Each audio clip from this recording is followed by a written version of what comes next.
India കണ്ട രണ്ടാമത്തെ ഏറ്റവും വലിയ വിമാന ദുരന്തത്തിന്റെ നടുക്കത്തിലാണ് നാം ഓരോരുത്തരുമുള്ളത്. ഏറ്റവും ഒടുവിൽ വിവരം ലഭിക്കുമ്പോൾ സ്ഥിരീകരിക്കാവുന്ന കണക്ക് എന്ന് പറയുന്നത് 265 പേർ ഈ വിമാന ദുരന്തത്തിൽ കൊല്ലപ്പെട്ടു എന്നുള്ളതാണ്. 294 എന്നുള്ള കണക്കൊക്കെ സ്ഥിരീകരിക്കാത്ത കണക്കുകൾ അന്താരാഷ്ട്ര വാർത്താ ഏജൻസികൾ അടക്കം റിപ്പോർട്ട് ചെയ്യുന്ന ഒരു സാഹചര്യമുണ്ട്. പക്ഷേ അതിലേക്കൊന്നും നമ്മൾ ഇപ്പോൾ കടക്കുന്നില്ല. സ്ഥിരീകരിക്കുന്ന കണക്കുകൾ പ്രകാരം സിവിൽ ആശുപത്രിയിൽ ഇപ്പോൾ ഉള്ളത് 265 പേരുടെ മൃതദേഹങ്ങളാണ്.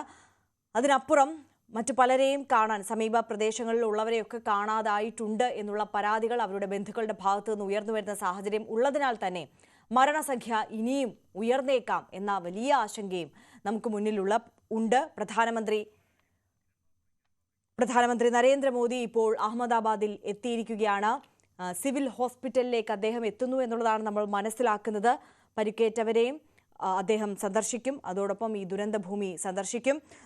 കിരൺ ബാബു കൂടുതൽ വിവരങ്ങളുമായി ചേരുകയാണ്. കിരൺ, പ്രധാനമന്ത്രി എത്തിയിരിക്കുന്നു, മറ്റു വിവരങ്ങൾ.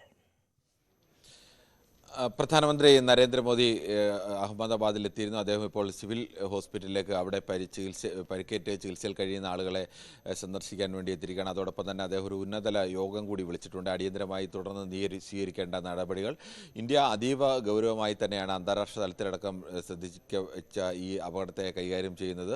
ഇന്നലെ തന്നെ കേന്ദ്ര ആഭ്യന്തരമന്ത്രി അമിത്ഷാ നേരിട്ട് അവിടെ എത്തിയിരുന്നു. അവിടെ എത്തി കാര്യങ്ങൾ അമിത്ഷായുടെ നേതൃത്വത്തിൽ തന്നെയുള്ള തുടർ നടപടികൾക്കുള്ള നേതൃത്വം നൽകിയിരുന്നു. അതോടൊപ്പം തന്നെ ഇന്ന് പ്രധാനമന്ത്രിയും നേരിട്ട് തന്നെ എത്തുന്നു. കാരണം ഇത് ലോകത്തെ പ്രധാനപ്പെട്ട രാജ്യങ്ങളിലെല്ലാം ഇന്ത്യയിൽ നടന്ന ഈ വിമാന അപകടം വാർത്തയാവുകയും ഒക്കെ ചെയ്യുന്നതാണ്. ഇന്ത്യ എങ്ങനെയാണ് ഇത്തരമൊരു ദുരന്തത്തെ കൈകാര്യം ചെയ്യുന്നത് എന്നുള്ളത് ദുരന്തത്തെ ലോകം തന്നെ ശ്രദ്ധിക്കുന്ന ഒന്നുകൂടിയാണ്. അതുകൊണ്ട് തന്നെ അതീവ ഗൗരവമായും അതിനെ വളരെ ശാസ്ത്രീയമായും ഒക്കെ കൈകാര്യം ചെയ്യേണ്ട ഒന്നുകൂടിയാണ് ഇത്തരം ഒരു അപകടം എന്ന് പറയുന്നത്. കാരണം ലോകരാജ്യങ്ങളൊക്കെ ഇന്ത്യയെ വിലയിരുത്തുന്ന ഒരു സമയം കൂടിയാണ്. ആ ഗൗരവം ഉൾക്കൊണ്ടുകൊണ്ട് തന്നെയാണ് ഇന്ത്യ ഈ വിഷയത്തെ കൈകാര്യം ചെയ്യുന്നത്. പ്രധാനമന്ത്രി തന്നെ നേരിട്ടെത്തി അവിടെ ഇപ്പോൾ ആശുപത്രിയിൽ സന്ദർശനം നടത്തും. അതിനുശേഷം ഉന്നതതല യോഗം കൂടി ചേരുന്നുണ്ട്. ഓൾറെഡി അവിടെ ഇപ്പോൾ അന്വേഷണവും ആരംഭിച്ചിട്ടുണ്ട്. പ്രാഥമികമായ അന്വേഷണം ഇപ്പോൾ തുടങ്ങിയിട്ടുണ്ട്. അതിൻ്റെ അന്വേഷണം മറ്റ് അന്വേഷണങ്ങൾ കൂടി ഉടൻ തന്നെ ആരംഭിക്കും എന്നത് വ്യക്തമായിട്ടുണ്ട്. ഇപ്പോൾ നിലവിൽ അന്വേഷണം തുടങ്ങിയത് AAIBയുടെ അന്വേഷണമാണ്. എയർക്രാഫ്റ്റ് ആക്സിഡന്റ് ഇൻവെസ്റ്റിഗേഷൻ ബ്യൂറോയുടെ അന്വേഷണമാണ് തുടങ്ങിയത്. അവരുടെ അന്വേഷണം പുരോഗമിച്ചുകൊണ്ടിരിക്കുകയാണ്. അതോടൊപ്പം തന്നെ ഇനി UK-യിൽ നിന്നും US-ൽ നിന്നും ഈ രണ്ട് രാജ്യങ്ങൾ ലോകത്തെ ഈ വ്യോമയാന രംഗത്തെ പ്രധാനപ്പെട്ട രണ്ട് സാങ്കേതിക വൈദഗ്ധ്യവും അല്ലെങ്കിൽ ആ എക്സ്പീരിയൻസും ഒക്കെയുള്ള പ്രധാനപ്പെട്ട രണ്ട് രാജ്യങ്ങളാണ്. ഈ രണ്ട് രാജ്യങ്ങളിലെയും രണ്ട് പ്രധാനപ്പെട്ട അന്വേഷണ ഏജൻസികൾ ഈ ഇത്തരമൊരു അന്വേഷണത്തിൽ സഹകരിക്കാം എന്ന് അറിയിച്ചിട്ടുണ്ട്. UK aircraft accident investigation branch ഇത്തരം ഒരു അന്വേഷണത്തിൽ സഹകരിക്കാമെന്ന് ഇന്ത്യ ഔദ്യോഗികമായി തന്നെ അറിയിച്ചു. US നാഷണൽ ട്രാൻസ്പോർട്ടേഷൻ സേഫ്റ്റി ബോർഡും ഇത്തരത്തിൽ ഒരു അന്വേഷണത്തിന് ഇന്ത്യയുമായി സഹകരിക്കുമെന്നും അവരുടെ വിദഗ്ധ സംഘത്തെ അയക്കും എന്നും ഔദ്യോഗികമായി അറിയിച്ചിട്ടുണ്ട്. ബോയിങ് കമ്പനി തന്നെ ഈ അന്വേഷണവുമായി ഏത് തരത്തിലുള്ള അന്വേഷണവുമായി സഹകരിക്കും എന്നും വ്യക്തമാക്കിയിട്ടുണ്ട്. കാരണം എങ്ങനെയാണ് ഈ അപകടം ഉണ്ടായത്? സാങ്കേതിക തകരാറാണോ അതോ പൈലറ്റിൻ്റെ പിഴവാണോ അതോ ഏതെങ്കിലും തരത്തിൽ ഇനി എല്ലാ ചാൻസും അന്വേഷിക്കണമല്ലോ സ്വാഭാവികമായും. അങ്ങനെ ബോധപൂർവമായ ഏതെങ്കിലും തരത്തിലുള്ള പ്രവർത്തനങ്ങൾ ഇതിന് പിന്നിൽ ഉണ്ടായിട്ടുണ്ട്. അങ്ങനെയുള്ള ഏതെങ്കിലും തരത്തിൽ സൂചനകളൊന്നും ഇതുവരെ ലഭ്യമായിട്ടില്ലെങ്കിലും അന്വേഷണത്തിൽ സ്വാഭാവികമായും എല്ലാ ചാൻസും ഇനി 1% അല്ലെങ്കിൽ അതിൽ താഴെ ചാൻസ് ആണെങ്കിൽ പോലും അത്തരം കാര്യങ്ങളെല്ലാം തന്നെ അന്വേഷിക്കും. ഇനി പക്ഷി ഇടിച്ചതാണോ തകരാറുണ്ടായത്? രണ്ട് യന്ത്രവും ഒരേ സമയത്ത് തകരാറായോ? ഈ പൈലറ്റിനെ ഏതെങ്കിലും സമയത്ത് ഇത് അതിൻ്റെ ഫ്ലൈറ്റിൻ്റെ വിങ്സിൻ്റെ ഫ്ലാപ്പുകൾ മടക്കുന്നതിൽ ഉണ്ടായ മാറ്റം അതൊക്കെ ആളുകളൊക്കെ ചൂണ്ടിക്കാണിക്കുന്നുണ്ട്. അത് ഏതെങ്കിലും ബോധപൂർവമായ പിഴവാണോ യന്ത്ര തകരാറ് ഉണ്ടായ പിഴവാണോ അതാണോ കാരണം? പക്ഷേ അതൊക്കെ പറയുമ്പോഴും ഈ വിദഗ്ധർ തന്നെ ചൂണ്ടിക്കാണിക്കുന്നുണ്ട് ആ പിഴവുകളൊക്കെ മറികടക്കാനുള്ള സംവിധാനങ്ങൾ കൂടിയുള്ള ഒരു വിമാനമാണിത്. അപ്പോൾ എന്തായാലും അങ്ങനെ കൃത്യമായ ഏതെങ്കിലും ഒരു അപകടം കണ്ടുകൊണ്ട് ഇതുവരെ പുറത്തു വന്ന ഇൻ്റർനാഷണൽ മാധ്യമങ്ങളിലും അല്ലാതെയുമൊക്കെ നമ്മൾ സംസാരിക്കുകയൊക്കെ ചെയ്ത വിദഗ്ധരുടെ ഭാഗത്തു നിന്നോ അല്ലെങ്കിൽ ഇൻ്റർനാഷണൽ മാധ്യമങ്ങളിൽ വന്ന അന്താരാഷ്ട്ര തലത്തിലെ ഈ മേഖലയിലെ വിദഗ്ധരുടെ ഭാഗത്തു നിന്നോ ഇന്ന കാരണമാണ് ഈ അപകടം എന്നത് കൃത്യമായി അവർ പറയുന്നില്ല. പല സാധ്യതകളിലേക്കാണ് അവർ വിരൽ ചൂണ്ടുന്നത്. അപ്പോൾ തന്നെ ഈ ഒരു സാധ്യത ഉണ്ടെങ്കിൽ മറിച്ച് ഈ വിമാനത്തിൻ്റെ ഇപ്പോൾ വിങ്സിലെ ഫ്ലാപ്പുകൾ മടങ്ങിയില്ലെങ്കിൽ അത് ഫ്ലാപ്പ് മടങ്ങിയില്ല എന്നത് അപ്പോൾ തന്നെ ഇൻഡിക്കേറ്റ് ചെയ്യാനുള്ള സംവിധാനം ഈ വിമാനത്തിലുണ്ട്. അത് ഉടൻ പരിഹരിക്കാനുള്ള സംവിധാനം വിമാനത്തിലുണ്ട്. പക്ഷേ അതൊന്നും ഉപയോഗിച്ചിട്ടില്ല എന്ന് പറയുന്നു. അതോടൊപ്പം തന്നെ ഒരു എഞ്ചിൻ മാത്രമായി തകരാറിലായെങ്കിൽ ഒരു എഞ്ചിൻ കൊണ്ട് തന്നെ ഈ 15,000 അടി ഉയരത്തിൽ വരെ പറക്കാനുള്ള ശേഷിയുള്ള വിമാനമാണ് എന്നത് ചൂണ്ടിക്കാണിക്കുന്നുണ്ട്. അങ്ങനെ കൃത്യമായ ഏതെങ്കിലും ഒരു കാരണം ഒരു വിദഗ്ധരും ഇതുവരെയും ചൂണ്ടിക്കാണിച്ചിട്ടില്ല. അതുകൊണ്ട് തന്നെ ഇതിൽ വലിയ അന്വേഷണം, അത്രത്തോളം സൂക്ഷ്മമായ അന്വേഷണമൊക്കെ ഇത്തരത്തിൽ ആവശ്യമാണ്. എങ്ങനെയാണ്? കാരണം ഇത്തരം വിമാനം ബോയിങ്ങിൻ്റെ 787 വിമാനങ്ങൾ ലോകത്തെ ഏറ്റവും പ്രധാനപ്പെട്ട വിമാന കമ്പനികളെല്ലാം തന്നെ ഈ വിമാനം ഉപയോഗിക്കുന്ന വിമാനമാണ്. ലോകത്ത് തന്നെ ഏറ്റവും അതീവ സുരക്ഷിതം എന്ന് കരുതപ്പെടുന്ന വിമാനങ്ങളിൽ ഒന്നുകൂടിയാണ് ഇത് എന്നതും ആലോചിക്കണം. നിലവിൽ 1189 വിമാനങ്ങളാണ് ഇപ്പോൾ സർവീസ് നടത്തുന്നുണ്ട്. ഈ എയർ ഇന്ത്യക്ക് തന്നെ 27 787 വിമാനങ്ങൾ, ഈ ഡ്രീം ലൈനർ വിമാനങ്ങളുണ്ട്.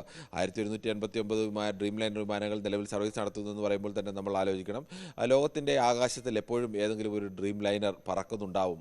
അത്രത്തോളം എപ്പോഴും പറന്നുകൊണ്ടിരിക്കുന്ന, അല്ലെങ്കിൽ ഏതെങ്കിലും ഒരു ഡ്രീം ലൈനർ എപ്പോഴും ആകാശത്ത് കാണും. അത്രത്തോളം പ്രധാനപ്പെട്ട ലോകത്തെ രാജ്യങ്ങളൊക്കെ വിശ്വാസപൂർവ്വം ഉപയോഗിക്കുന്ന ഒരു വിമാനമാണ്. താരതമ്യേന ഇന്ധനക്ഷമത കൂടിയൊരു വിമാനം. മറ്റ് ഇത് 14 വർഷം മുമ്പ് ഈ വിമാനം ആദ്യമായി അവതരിപ്പിക്കുമ്പോൾ ആ വിമാനം അന്ന് ഉണ്ടായിരുന്ന വിമാനങ്ങളുടെ ഇന്ധനക്ഷമതയിൽ 20%-ലധികം ലാഭം കിട്ടുന്ന ഒരു വിമാനം കൂടിയായിരുന്നു. അതായിരുന്നു ഇതിൻ്റെ ഒരു പ്രത്യേകത. അതോടൊപ്പം തന്നെ സുരക്ഷാ സംവിധാനത്തിൽ ഏറ്റവും അന്നത്തെ ആധുനികമായ സംവിധാനങ്ങൾ എല്ലാം ഉൾപ്പെടുത്തിയ ഒരു വിമാനം കൂടിയായിരുന്നു ഇത്. ഏതെങ്കിലും തരത്തിൽ യന്ത്ര തകരാറുകളോ അല്ലെങ്കിൽ അങ്ങനെ കൊണ്ട് അപകടം ഒന്നും ഇതുവരെയും ഈ 14 വർഷത്തിനിടയിൽ ഇത്രയേറിയ സർവീസ് 1 ബില്യൺ യാത്രക്കാരുമായി സഞ്ചരിച്ചു എന്നതിൻ്റെ ആഘോഷമൊക്കെ ബോയിങ് കമ്പനി നടത്തിയതാണ്. അങ്ങനെ ഒന്നും ഉണ്ടായിട്ടില്ല. അതുകൊണ്ട് തന്നെ അത്രത്തോളം വിശ്വാസ്യത ഇത് വ്യോമയാന മേഖലയിൽ ഉണ്ടായതാണ്. അത്തരം ഒരു വിമാനമാണ് പറന്നുയർന്ന നിമിഷങ്ങൾക്കുള്ളിൽ തകർന്നു വീണു. പലതരത്തിൽ യന്ത്ര തകരാറുണ്ടായാൽ അത് പരിഹരിക്കാനുള്ള സംവിധാനങ്ങളൊക്കെ ഈ വിമാനത്തിലുണ്ട്. അത്തരം സംവിധാനങ്ങൾ ഒന്നും പ്രവർത്തിക്കാനോ അല്ലെങ്കിൽ എന്താണ് യന്ത്ര തകരാറെന്ന് തിരിച്ചറിയാനോ ഒന്നും കഴിയുന്നില്ല. മെയ്ഡേ എന്ന് പറയുന്ന സന്ദേശം എന്ന് പറയുന്നത് കോ പൈലറ്റാണ് അത് നൽകുന്നത്. മെയ്ഡേ സന്ദേശം ഏറ്റവും ഇനി മുന്നിലൊന്നുമില്ല, ലൈഫ് ത്രട്ടണിംഗ് ആണ്, ഇനി ഒന്നും ചെയ്യാനില്ല, യന്ത്രം തകരാറിലായി എന്ന് ആ തരത്തിൽ ഇനി അപകടത്തിലേക്ക് തൊട്ട് മുന്നിൽ നൽകുന്ന ഏറ്റവും പ്രധാനപ്പെട്ട സന്ദേശം. ഒരു വിമാനം അപകടത്തിൽ പോകുന്നെങ്കിൽ അതിൻ്റെ ഏറ്റവും സിവിയർ കണ്ടീഷനിൽ നൽകുന്നൊരു സന്ദേശമാണ്. അത് സന്ദേശം നൽകുന്നു. ആ സന്ദേശം നൽകി എന്താണ് കുഴപ്പമെന്ന് പരിശോധിക്കാനോ അല്ലെങ്കിൽ അത് പറയാനോ അതിനുള്ള ഒരു സമയമൊന്നും കിട്ടുന്നില്ല. പിന്നീട് 30 സെക്കൻഡാണ് വരുന്നത്. 30 സെക്കൻഡിനുള്ളിൽ വിമാനം നേരെ തകർന്ന് വീഴുകയാണ്. വീഴുമ്പോൾ സ്വാഭാവികമായും വിമാനം ഇത്ര 700 അടി ഉയരത്തിൽ നിന്നൊക്കെ വരുന്ന വിമാനം ഇത്ര വെയിറ്റുള്ള ആ ശക്തിയിൽ പറന്നുകൊണ്ടിരുന്ന വിമാനം തകർന്നു വീഴുമ്പോൾ ഉണ്ടാകാവുന്ന അപകടം, അത് വിമാനം തന്നെ പല ഭാഗങ്ങളായി ചിഹ്നിച്ചു തുറന്നു. അത് ഒരു ബഹുനില കെട്ടിടത്തിൽ ഇടിക്കുന്നു. ഈ കോളേജിൻ്റെ ഹോസ്റ്റലിലാണ് ഇടിച്ചത്. അതിൻ്റെ മുകൾ നിലയിൽ മെസ്സായിരുന്നു, അവിടെയാണ് ഇടിച്ചത്. അവിടെയാണ് 10 മെഡിക്കൽ വിദ്യാർത്ഥികൾ ഇപ്പോൾ മരിച്ചു എന്നുള്ള റിപ്പോർട്ടുകളൊക്കെ പുറത്തു വരുന്നത്. ആ വിമാനത്തിടിച്ചു. ആ കെട്ടിടത്തിൻ്റെ ഒരു ഭാഗത്ത് വിമാനം ഇടിക്കുമ്പോൾ വിമാനം ആ കോൺക്രീറ്റ് കെട്ടിടം തകർത്ത്, വലിയൊരു കെട്ടിടം തകർത്ത്, നമ്മൾ ആ കെട്ടിടത്തിൻ്റെ വലിപ്പം ഫോട്ടോയിലൊക്കെ നമുക്ക് കാണുമ്പോൾ തന്നെ തിരിച്ചറിയുന്നത് സാമാന്യം വലിപ്പമുള്ളൊരു കെട്ടിടമാണ്. ആ വലിപ്പത്തിൻ്റെ അപ്പുറത്തെ ഭാഗത്തേക്ക് വിമാനത്തിൻ്റെ ഒരു ഭാഗം എത്തി. അപ്പോൾ അത്ര പവർഫുള്ളായ ഒരു ക്ലാഷ് ആയിരുന്നു അവിടെ ഉണ്ടായത്.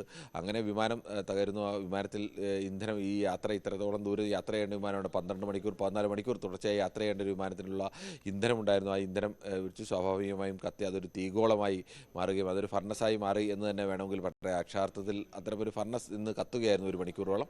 ആ സമയത്ത് ആരെങ്കിലുമൊക്കെ ഇനി അപകടത്തിൽപ്പെട്ട് ജീവനോടെ ഉണ്ടായിരുന്നെങ്കിൽ പോലും, അല്ലെങ്കിൽ ജീവൻ്റെ ഏതെങ്കിലും ഒരു അംശമെങ്കിലും ഉണ്ടായിരുന്നെങ്കിൽ അവരടക്കം, അല്ലെങ്കിൽ പൂർണ്ണമായി അപകടത്തിൽ പെടുമ്പോഴും ഇതിൻ്റെ ഇടയ്ക്കിലൊക്കെ എല്ലാവരും പൂർണ്ണമായി മരിക്കണമെന്നില്ല. ചിലരൊക്കെ അവരുടെ ശരീരഭാഗങ്ങൾ കാര്യമായ കേടുപാട് പറ്റാതെയൊക്കെ രക്ഷപ്പെടാറുണ്ട്. അത്തരം ആരെങ്കിലും ഉണ്ടെങ്കിൽ അവർ അടക്കം മരണപ്പെട്ടു പോകുന്ന അത്ര വലിയ തീഗോളമാണ് ഉണ്ടായത്. അതിൽ നിന്നാണ് ഒരാൾ മാത്രം, ഈ വിശ്വാസ് കുമാർ രമേശ് മാത്രം രക്ഷപ്പെട്ടത്. അദ്ദേഹം ഈ വിമാനം തീ പിടിക്കുന്നതിന് തൊട്ട് മുമ്പ് ആ മൈക്രോ സെക്കൻഡുകൾക്കിടയിൽ അദ്ദേഹം 11A എന്ന് പറയുന്ന ഒരു വിൻഡോ സീറ്റിൽ, എമർജൻസി ഡോറിന് അടുത്തുള്ള സീറ്റിലായിരുന്നു ഉണ്ടായിരുന്നത്. അദ്ദേഹം പുറത്തേക്ക് ചാടി എന്ന് പറയുന്നു, അല്ലെങ്കിൽ തെറിച്ച് വീണതാവാം, ചാടിയതാവാം. എന്തായാലും ആ തെറിച്ച് വീണ സ്ഥലം പോലും അദ്ദേഹത്തിൻ്റെ ജീവൻ അപകടപ്പെടുത്തായിരുന്നില്ല. അദ്ദേഹം വീണ സ്ഥലത്തിന് തൊട്ടടുത്ത് തന്നെയാണ് ഈ വിമാനം വീണ് കത്തുന്നതെങ്കിൽ അപ്പോഴും ജീവൻ രക്ഷിക്കാൻ കഴിയുമായിരുന്നില്ല. പക്ഷേ അദ്ദേഹത്തിന് ഭാഗ്യം എന്നൊക്കെ പറയാം, അല്ലെങ്കിൽ മഹാത്ഭുതം എന്നൊക്കെ പറയാം. അങ്ങനെ അദ്ദേഹം ജീവൻ രക്ഷപ്പെട്ടിരിക്കുന്നു എന്നതുകൂടി ഈ കാലത്തിൽ, ഈ വലിയ അപകടത്തിലും എല്ലാം ദുഃഖത്തിൻ്റെ അങ്ങേ അറ്റത്ത് നിൽക്കുമ്പോഴും ചെറിയൊരു പ്രതീക്ഷയുടെ ഒരു കിരണം എന്നൊക്കെ പറയുന്നത് പോലെയാണ്. എല്ലാവരും 241 പേർ വിമാനയാത്ര, 242 241 പേരും മരിക്കുന്നു. താഴെ ഉണ്ടായിരുന്ന 10 മെഡിക്കൽ വിദ്യാർത്ഥികൾ മരിക്കുന്നു. സാധാരണക്കാരായ മനുഷ്യർ, അവിടെ ഉണ്ടായിരുന്ന 14 പേരുടെ മരണം തിരിച്ചറിയുന്നു. ഇനിയും പലരെയും കാണാതായി. ഈ സമയത്ത് അവിടെ ഉണ്ടായിരുന്നു എന്ന് കരുതപ്പെടുന്നതിൽ കാണാതായവരുടെ എണ്ണം ഇനിയുമുണ്ട്. ആശുപത്രിയിൽ ഗുരുതരമായി പരിക്കേറ്റ് ചികിത്സയിൽ കഴിയുന്നവരുണ്ട്. അങ്ങനെയൊക്കെ നിൽക്കുമ്പോഴാണ് ഒരാൾ മാത്രം അത്യസാധാരണമായ അത്ഭുതത്തോടുകൂടി രക്ഷപ്പെട്ടിരിക്കുന്നത് എന്നതുകൂടി പറയേണ്ടി വരും. തീർച്ചയായും അത്തരത്തിലൊരു അത്ഭുതത്തിനു കൂടി നമ്മൾ ആ വലിയ ദുരന്തമുഖത്ത് സാക്ഷ്യം വഹിച്ചു എന്നുള്ളതാണ്. എന്തായാലും വലിയ അപകടം, നേരത്തെ നമ്മൾ സൂചിപ്പിച്ചതുപോലെ തന്നെ രാജ്യം കണ്ട ഏറ്റവും വലിയ രണ്ടാമത്തെ വിമാന ദുരന്തമാണ് ഇന്നലെ അഹമ്മദാബാദിൽ നടന്നത്. കിരൺ, നമുക്കറിയാം ഇന്നലെ നടന്ന ആ ഒരു വിമാന അപകടത്തിൽ കൊല്ലപ്പെട്ടത് ഗുജറാത്തിൻ്റെ മുൻ മുഖ്യമന്ത്രി കൂടിയാണ്. പ്രധാനമന്ത്രിയും അമിത്ഷായും എല്ലാം ഇപ്പോൾ ഗുജറാത്തിൽ എത്തിയിട്ടുമുണ്ട്. അപ്പോൾ വിജയ് രൂപാണിയുടെ സംസ്കാരവുമായി ബന്ധപ്പെട്ട കൂടുതൽ വിശദാംശങ്ങൾ, ആ കാര്യത്തിലുള്ള തീരുമാനമൊക്കെ ഇന്ന് നമ്മൾ പ്രതീക്ഷിക്കുന്നുണ്ട്. ഇപ്പോൾ പ്രധാനമന്ത്രി സിവിലിയൻ ഹോസ്പിറ്റലിലെത്തി പരുക്കേറ്റവരെ സന്ദർശിച്ചുകൊണ്ടിരിക്കുകയാണ്. അതിൻ്റെ വിശദാംശങ്ങളിലേക്ക്. ഇതിൽ ഇന്നലെ തന്നെ ഈ വിമാനം അപകടത്തിൽപ്പെട്ടു എന്ന് അറിഞ്ഞ സമയത്ത് തന്നെ വിമാനത്തിൽ ഗുജറാത്ത് മുൻ മുഖ്യമന്ത്രി വിജയ് രൂപാണി ഉണ്ടായിരുന്നു എന്ന് 2016 മുതൽ 2021 വരെ ഗുജറാത്ത് മുഖ്യമന്ത്രിയായിരുന്ന BJPയുടെ പ്രമുഖ നേതാവായ ഗുജറാത്തിൻ്റെ കേന്ദ്രമന്ത്രിയുമൊക്കെ ആയിരുന്ന വിജയ് രൂപാനി ഉണ്ടായിരുന്നു എന്നുള്ള റിപ്പോർട്ടുകൾ പുറത്തു വന്നിരുന്നു. യാത്രക്കാരുടെ ലിസ്റ്റിൽ വിജയ് രൂപാനിയുടെ പേരുണ്ടായിരുന്നു.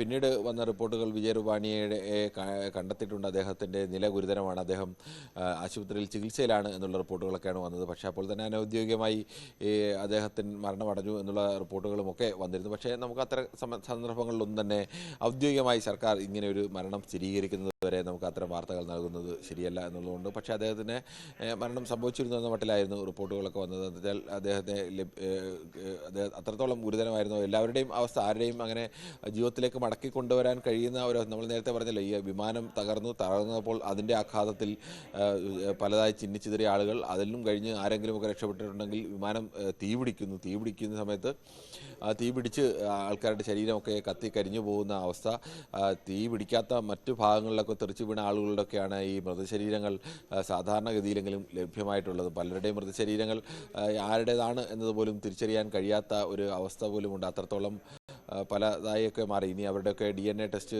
ഒക്കെ നടത്തി വേണം മൃതദേഹം കണ്ടെത്താൻ. ഇപ്പോൾ 242 യാത്രക്കാരിൽ 200 പേരുടെ ബന്ധുക്കൾ അവിടെ എത്തിയിട്ടുണ്ട്. ഏറ്റവും അടുത്ത ബന്ധുക്കൾ, രക്തബന്ധമുള്ള ആളുകളുടെ DNA എടുക്കുക, ആ DNAയും ഈ മൃതശരീര ഭാഗങ്ങൾ കിട്ടുന്നതിൻ്റെ DNAയും പരിശോധിക്കുക, എന്നിട്ട് അത് ഇന്ന ആളാണെന്ന് ഉറപ്പുവരുത്തുക. അതാണ് ഇനി ചെയ്യേണ്ടത്. അതൊരു വലിയ ഒരു ശാസ്ത്രീയമായ ഒരു പ്രോസസ്സാണ്.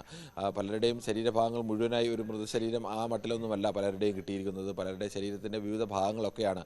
അപ്പോൾ കിട്ടിയ ഓരോ ഭാഗങ്ങളും പരിശോധിക്കേണ്ടി വരും. ആരുടെ കൈയാണ്, തലയാണിത്, ആരുടെ ഉടലാണിത്, കാലാണിത് എന്നൊക്കെ പരിശോധിക്കേണ്ടി വരും. നമുക്ക് സത്യം പറഞ്ഞാൽ വീട്ടുകാരെ സംബന്ധിച്ചിടത്തോളം അത് അത്യന്തം അവരെ നമുക്ക് വിവരിക്കാൻ കഴിയുന്നതിനൊക്കെ അപ്പുറത്തേക്ക് മരണത്തെക്കാളും അതിഭീകരമാണ്.